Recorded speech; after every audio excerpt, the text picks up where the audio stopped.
Finita la supremazia economica della Serenissima, la moda cittadina smette di essere all'avanguardia o addirittura, come abbiamo visto, portatrice di grandi innovazioni.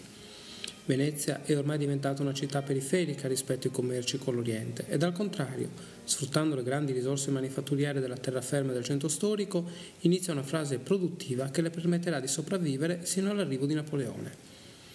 Per poter vendere i suoi prodotti all'estero, dunque, si inizia un lavoro di assimilazione di modelli di abiti, motivi e decorazioni di merletti e stoffe che continueranno ad essere esportati in tutta Europa. Era comunque molto difficile, viste le ferree normative riguardanti la qualità dei prodotti, rivaleggiare con le setterie francesi e le merlettaie del nord Europa, che producevano un materiale di minore qualità, per cui di prezzo e durata inferiore, ma nel contempo più adatti a seguire il concetto di moda, fenomeno di per sé passeggero. Il manichino indossa un abito alla francese, caratterizzato da corte maniche da cui fuoriesce una ricca camicia con diversi strati di pizzo, un busto con una lunga punta sul davanti ed una gonna la cui ricchezza si presenta sul retro, con un ampio strascico riportato in voluminose pieghe.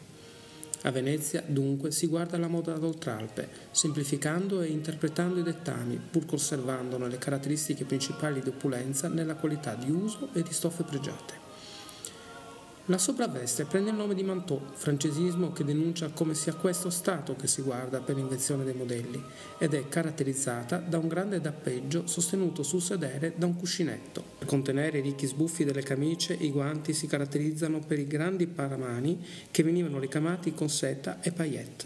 Per permettere la vista dei gioielli si usava consumare i guanti in punti dai quali, attraverso i buchi, fuoriuscivano preziosi anelli, indossati indistintamente da uomini e donne.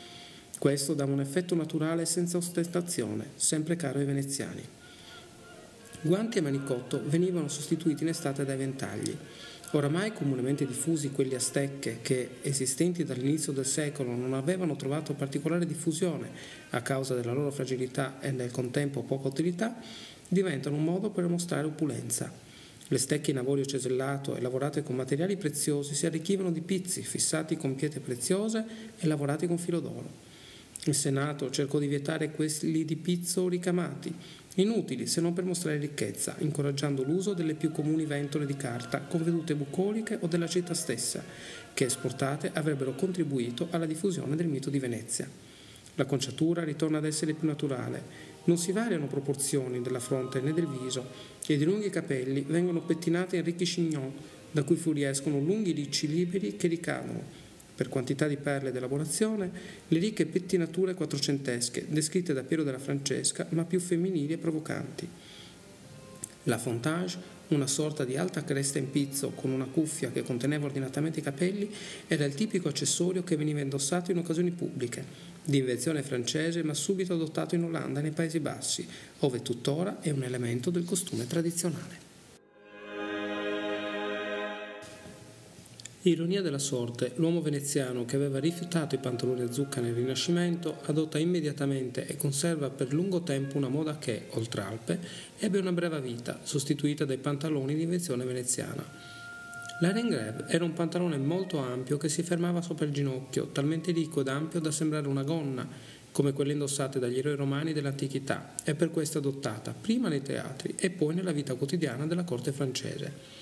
Questi pantaloni, essendo sproporzionati, vennero velocemente abbandonati, mentre a Venezia si reinterpretarono diventando dei bragoni, che saranno indossati anche per tutto il secolo successivo dai gondolieri de Casada, oppure una vera e propria gonna indossata su pantaloni più aderenti.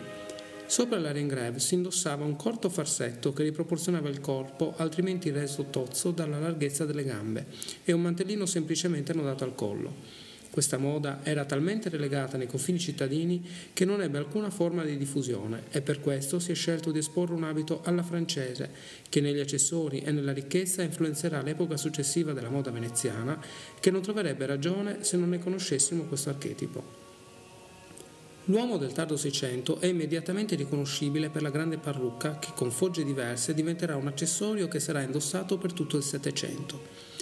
Il farsetto, che pochi anni dopo sarà detto camisiola, si allunga sino quasi al ginocchio, chiuso da una bottonatura realizzata con bottoni in gioiello, che diventa anche motivo decorativo. In inverno aveva maniche aderenti al braccio, chiuse anch'esse da una lunga bottonatura che veniva lasciata aperta per mostrare la ricca camicia sottostante. Sopra questa casacca troviamo la marsina, giacca con ampi paramani, alamari e fitte abbottonature che venivano lasciate aperte per permettere di vedere la camisiola sottostante. Completavano l'abbigliamento i ricchi accessori, camicie con sbuffi e fiocchi, calze fatte ad uncinetto aderenti al polpaccio ed alla caviglia, che finivano dentro scarpe di pelle sbiancata. Queste avevano un alto tacco rosso e se chi le possedeva era immobile, ed erano chiuse con vistosi fiocchi policromi che, coprendo parte della scarpa stessa, miravano a rimpicciolire le proporzioni dei piedi. Elemento che attirò feroci commenti dalla satira dell'epoca fu lo jabot, una sorta di cravatta caratterizzata da strati di pizzo, da cui fuoriuscivano nastri colorati che arrivavano sino a metà petto. Paragonato al bavaglio per un bambino, in realtà serviva a riproporzionare la parte centrale del corpo, altrimenti troppo asciutta rispetto all'ampia parrucca, le ricche maniche della camicia, i fiocchi delle scarpe.